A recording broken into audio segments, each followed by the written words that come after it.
Reka nongere nanone mbasuze kandi mbifurize gukomeza kugira ibihe byiza. Ndabizi mudukurikiye muri benshi, mudukurikiye muri mu bice bitandukanye mu Rwanda no hanze y'igihugu cy'u Rwanda, by'umwihariko mu karere k'ibiyaga bigari muri Uganda, Repubulika ya Demokarasi ya Kongo, Uburundi n'igihugu cya Tanzania. Hanyuma namwe mudukurikiye muri mu bindi bice bitandukanye, mu bihugu bitandukanye tutabashije kuvuga, muraza kutwandikira muri comment section tubwire ati turanga.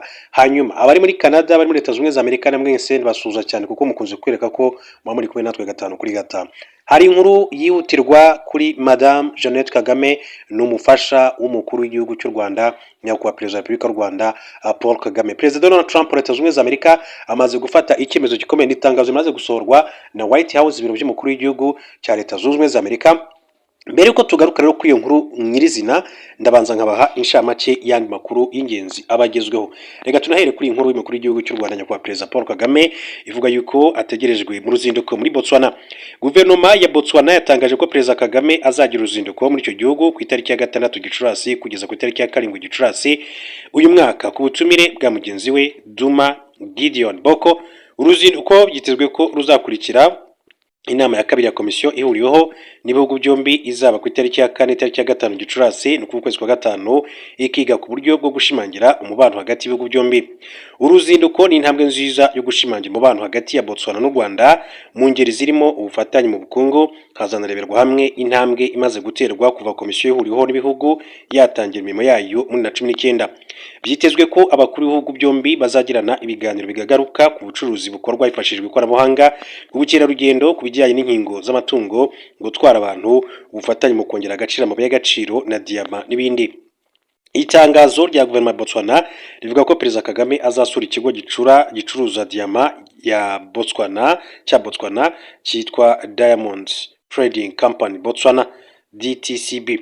Hazasinywa kandi amasezerano atandukanye ari mu bufatanye mu bucuruzi n'ishoramari agena imikorere hagati y'urwego rushinzwe ishoramari n'ubucuruzi muri Botswana BTC ndetse n'urwego rushinzwe iterambere ry'u Rwanda RDB.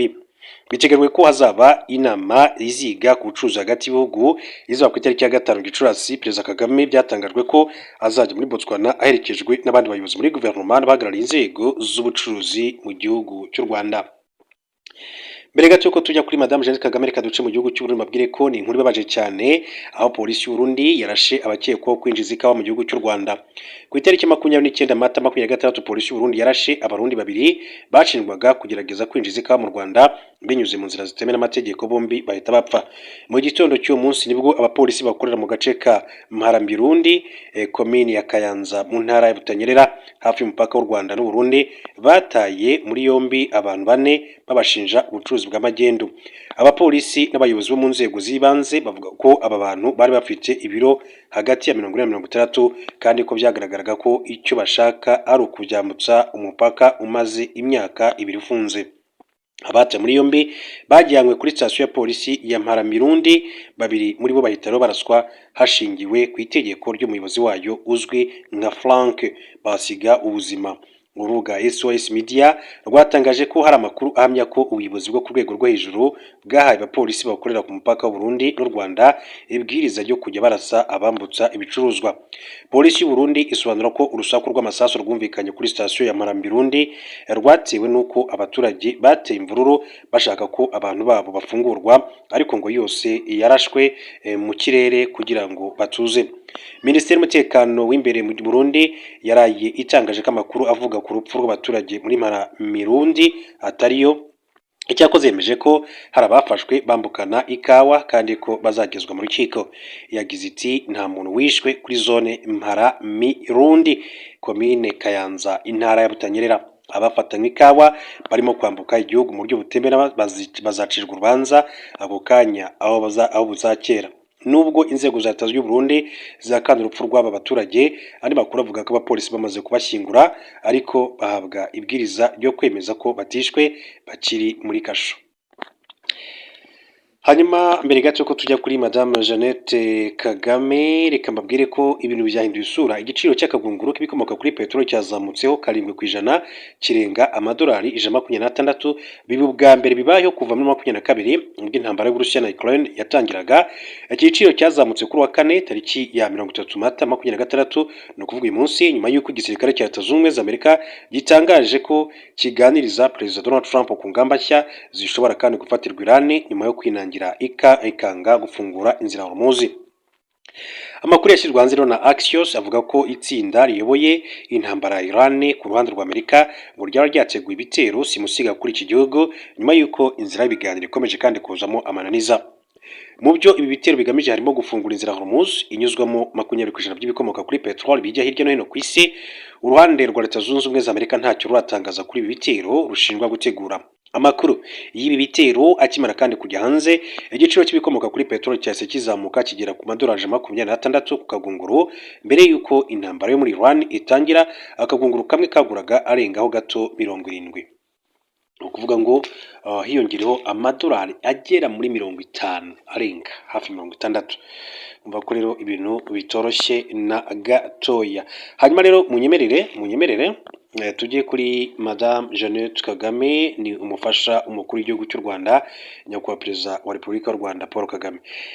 Yagize ati umurage ku bato, u Rwanda ruzima rutazima. Imyaka 32 irashize ariko bisa nkaho ari ejo.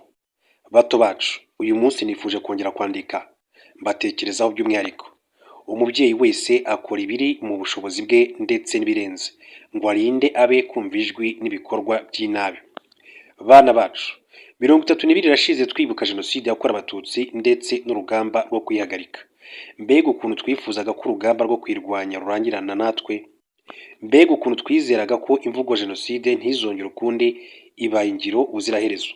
Mbega ukuntu twari tumaze kwizera ko iyi ntugu zanyu zitazaremererwa n'umutwaro w'aya mateka asharira ya jenoside, kandi ko intekerezo zanyu zitazasakurizwa n'imvugo mbi yakoreshejwe mu icuraburindi twaciyemo yuzuye urwango n'inabi.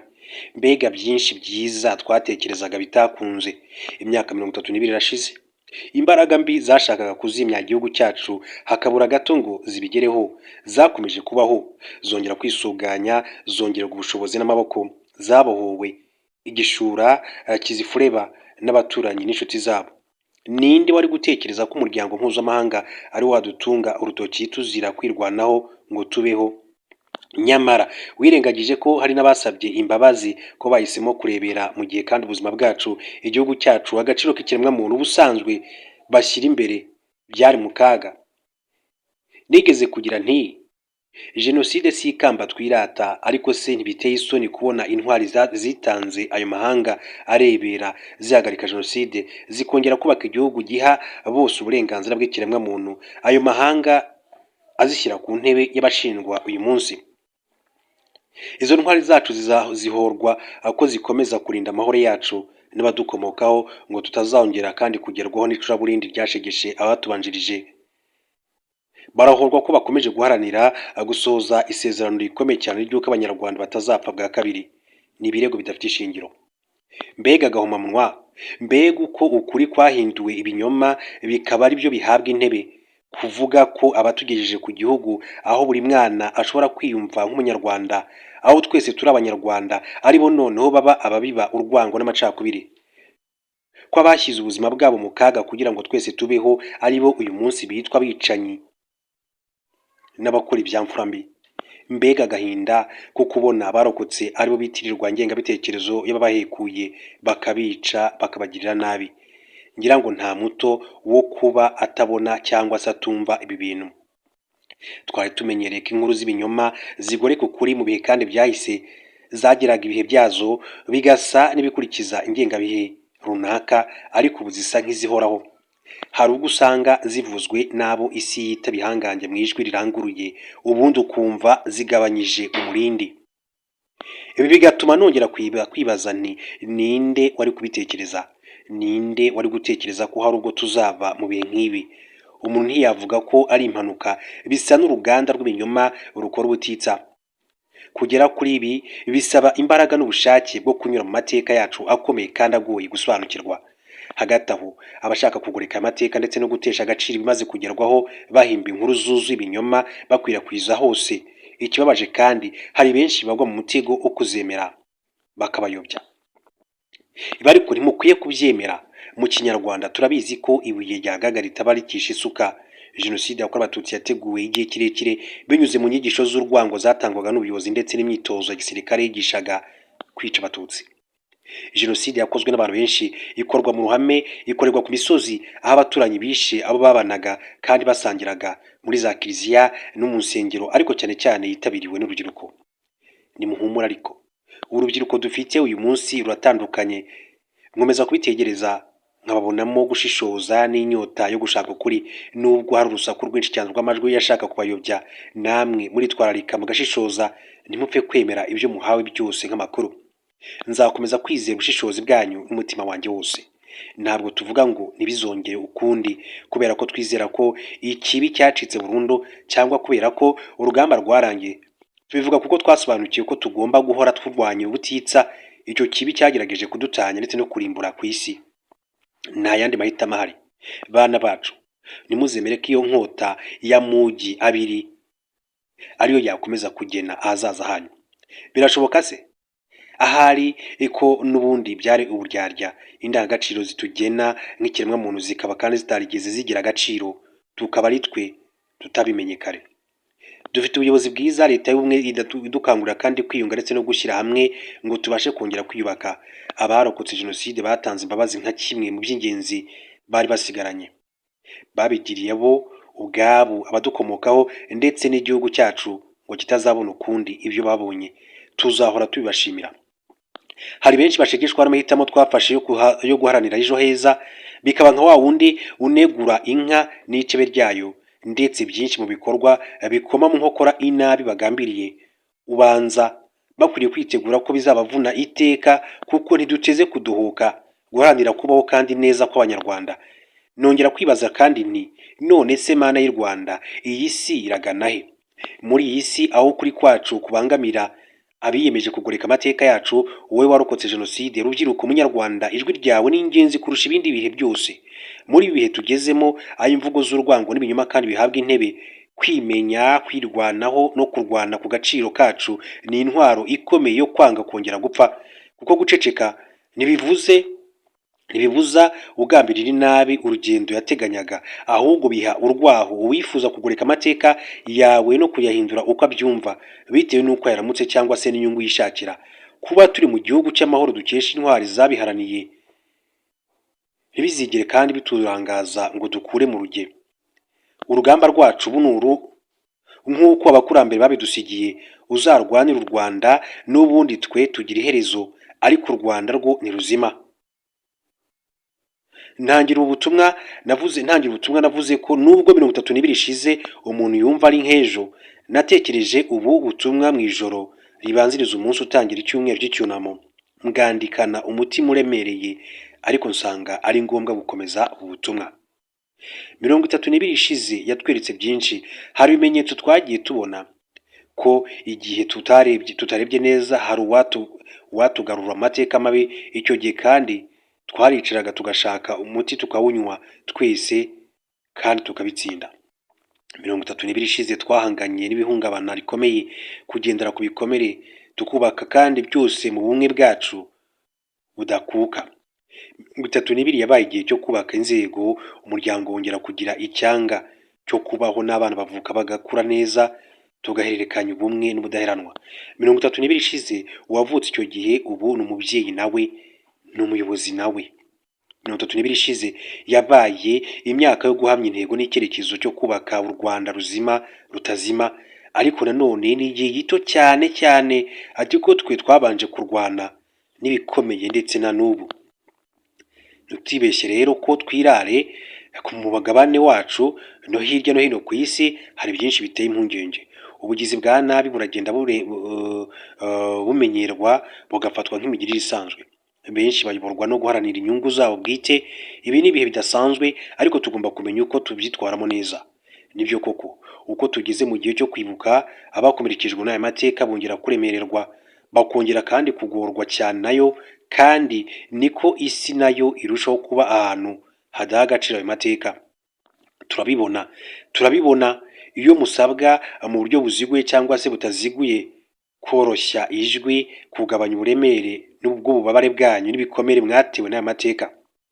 Kuri mwe mwarokotse jenoside mutwaye umutwaro uremereye, bisa nkaho kwibuka ku mugaragaro kandi buhungabanya ituze ry'abakomeza guhitamo kurebera no kugoreka ukuri kw'aya mateka.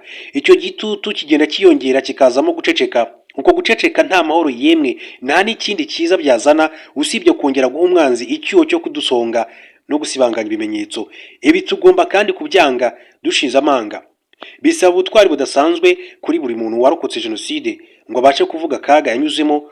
Uwo ni umwe mu misingi ikomeye cyane igihugu cyacu cyubakiyeho, iyo imbaraga z'umutima zo kwirenga. Turiho kuko namwe muriho, turiho kuko mwemeye gukora amahitamo akomeye cyane yo kubaho. Urubyiruko mukeneye kuba maso mukagira ubushishozi. Bana b'u Rwanda, muzumva kenshi bavuga amateka bayagoretse bakoresheje ibinyoma byatekerejwe, ubuhanga budasanzwe. Mwe bato mumenye ko ukuri nubwo tuvuga ko guca mu ziko ntigushye, ndetse igihe cyose gutsinda umwijima, ariko ntikwirwanirira. Bisaba abantu bahaguruka bakagushyira ahagaragara bakoresheje kandi ubwenge n'ubushishozi, kuko abarwanya ukuri bahora bashakisha uko bayobya abantu. Bakomeza kandi guhimba amayeri menshi cyane ajyanye n'ibihe n'izindi nyungu babifitemo, ariko ntibacogora. Uko ni nako kandi barushaho gushakisha imbuga zitandukanye bavugiraho basakaza ibinyoma byabo, ndetse uburemere n'ingaruka bigira ku bantu nabyo birushaho kwiyongera ndetse no kugira ubukana. Natwe ariko ntitwicaye turebera, turakura kandi dutera imbere. Tugomba kunoza ndetse no gukomeza kuvugura uburyo tuvugamo, tugaragaza ukuri kwacu no kurinda ubusugire bw'u Rwanda. Babyeyi b'u Rwanda, bato n'abakuru, twe nk'ababyeyi tugomba kandi kurera ndetse no gutoza urubyiruko, tuzirikana rukanaha agaciro kwibuka. Ariko ntibigarukire aho gusa, tugomba kurera urubyiruko rusobanutse, rubasha kubaza, gusesengura, gushishoza, rukagenzura ukuri kw'imvano y'amakuru bumva, kandi ruvuga rushize amanga, rufite ibimenyetso bifatika. Tugomba kurera urubyiruko rufite umutima wo gukunda igihugu. Twese tuzi aho igihugu cyacu cyavuye. Uyu munsi turi kubaka u Rwanda twifuza. Intera n'itandukaniro biri hagati y'amateka mabi twanyuzemo n'ejo heza turi kubaka bizakomezwa nuko twubakira ku kuri, tukarikurinda, kandi iteka tukavuga ukuri, ntitwemere kugira icyo duhindura. Tuzi neza ko urwango n'amagambo aruherekeza bizakomeza kugaragara muri iki gihe cyo kwibuka. Ubu tumaze kumenya uko biza, uko byigaragaza n'igihe bizira. Iyo ayo majwi yongeye kandi guhaguruka, turayumva tukayamenya, kandi ntabwo tuyumva ducecetse. Turayarwanya dukoresheje ukuri kwacu. Tuyarwanya duhitamo gukomeza gutwara ndetse no guherekeranya urumuri rw'icyizere n'amahoro, urumuri rumurika kandi rukamurikira bose, ku buryo nta mubisha yamenera. Turibuka, ntiturata igiti. Uyu munsi turiho kandi tuzakomeza kwimana u Rwanda. Abana bacu bazaba beza. Iri ni isezerano kandi ni igihangano dufitanye n'igihugu cyacu, ni igihango dufitanye n'igihugu cyacu cy'u Rwanda. Muri Rwanda. Ayo rero ni amagambo y'umufasha wa nyakubahwa perezida wa Repubulika y'u Rwanda, Madame Jeannette Kagame. Reka tujye kuri perezida Donald Trump. Turi amakuru avugwa kuri uyu mukuru w'igihugu cya Leta Zunze Ubumwe za Amerika, yitwa Donald Trump. Amakuru avugwa kuri uyu muyobozi nuko Minisiteri y'Ububanyi n'Amahanga ya Leta Zunze Ubumwe za Amerika yatangaje ko vuba aha hazakorwa pasiporo zizaba zirimo ifoto ya perezida Donald Trump mu rwego rwo kwizihiza isabukuru y'imyaka 50 igihugu kimaze kibonye ubwigenge. Umuvugizi w'Iminisiteri Tommy Pigott yasobanuye ko bitavuze ko pasiporo zose zizagaragaramo ifoto ya Trump, ariko umubare w'iziteganyijwe iki gikorwa nturamenyekana. Pigott yagize ati, mu gihe Amerika yizihiza isabukuru y'imyaka 50 muri iyi Nyakanga, Minisiteri y'Ububanyi n'Amahanga iri kwitegura gusohoza umubare muto wa pasiporo zahariwe ibi bihe. yasobanuye ko nubwo iyi foto izashyirwa muri pasiporo y'isabukuru umutekano w'aka gatabo uzakomeza kandi kuba ntahegayezwa ku buryo ntabashobora kandi kuyigana. Amerika iteganya gutangira gutanga izi pasiporo muri Kamena 2026 nk'isanzwe zatakaza agaciro nyuma y'imyaka 10. Reka mbabwire ko kandi umukuru w'igihugu cy'u Rwanda Perezida Paul Kagame yandikiye igikomangoma Mohammed bin Salman wa Arabia Saudite. Perezida Paul Kagame yohereje ibaruwa igikomangoma cya Arabia Saudite Mohammed bin Salman ku 29 Mata 2026 nibwo Minisitiri w'Ububanyi n'Amahanga w'u Rwanda Ambasaderi Vivienne Nduhungirehe yashyikirije iyi baruwa mugenzi wa Arabia Saudite Faisal bin Farhan Al Saudi ngo ayigeze kuri Mohammed bin Salman. Amakuru ajyanye n'ibikubiye muri baruwa ntabwo yigeze kandi atangazwa. Ibiganiro bya Perezida Kagame na Mohammed bin Salman biheruka byatangajwe n'ibyabaye mu Kwakira 2025 ubwo umukuru w'igihugu yari muri Arabia Saudite yitabira inama mpuzamahanga yigaga ku ishoramari. Nyuma yo gutanga ibaruwa, Minisitiri Nduhungirehe yagiranye ibiganiro na Faisal bin Farhan Al Saudi byagarutse ku mikoranire y'ibihugu byombi hagamijwe kandi kurushaho guteza imbere ubutwererane, ubufatanye n'ishoramari mu bikorwa remezo n'ingufu. Uruzinduko rwa Minisitiri Nduhungirehe rwabaye nyuma y'uko muri Gashyantare 2026 Minisitiri w'Ububanyi n'Amahanga wungirije wa Arabia Saudite Walid bin Abdul Karim El Karaji asuye u Rwanda ndetse agirana ibiganiro na Perezida Kagame. Ibiganiro byabo byibanze cyane ku kunoza umubano usanzwe hagati y'igihugu n'u Rwanda mu nzego z'ingenzi impande zombi zifitanye inyungu ndetse no kubyihutirwa zihuriyeho ku rwego rw'akarere. U Rwanda na Arabia Saudite byifatanya mu mishinga ikomeye yo kubaka ibikorwa remezo by'ingenzi birimo iby'ubuvuzi, imiyoboro y'amashanyarazi ndetse n'imihanda. Arabia Saudite niyo yahaye u Rwanda inguzanyo ya miliyoni 42 z'amadolari Amerika yo kubaka imihanda ibiri ifite uburebure bwa kilometero 150 irimo uwa Nyagatare Base Rusumo Rukomo Huye Kitabi yatashwe ku mugaragaro mu mwaka ushize. Ubucuruzi bw'ibihugu byombi kandi buhagaze neza cyane kuva myaka myinshi ishize, kuva 22 kugeza 25 Arabia Saudite yari ku mwanya wa mbere mu bihugu byoherejwemo ibicuruzwa bikomoka mu Rwanda. Ikigo cy'igihugu cy'Ibarushamibare kigaragaza ko kuva mu gihembwe cya mbere kugeza mu gihe gatatu cya 2025 ibicuruzwa bikomoka mu Rwanda byoherejwe muri Arabia Saudite bifite agaciro ka miliyari 1 ndetse miliyoni 200 z'amadolari Amerika. Muri Gashyantare 2025 kandi urwego rwa Arabia Saudite rushinzwe ubucuruzi n'urugaga rw'abikorera mu Rwanda zashyizeho komisiyo ihuriweho ishinzwe kongera ubufatanye mu rwego rw'ubucuruzi. Byitezwe ko iyi komisiyo izafasha ibihugu byombi kwagura ubucuruzi, ishoramari ndetse no guteza imbere umuco nk'uko abayobozi b'impande zombi babishimangiye icyo gihe hagati y'u Rwanda ndetse n'igihugu cya Arabia Saudite. Reka mbashimire kandi bifuriza gukomeza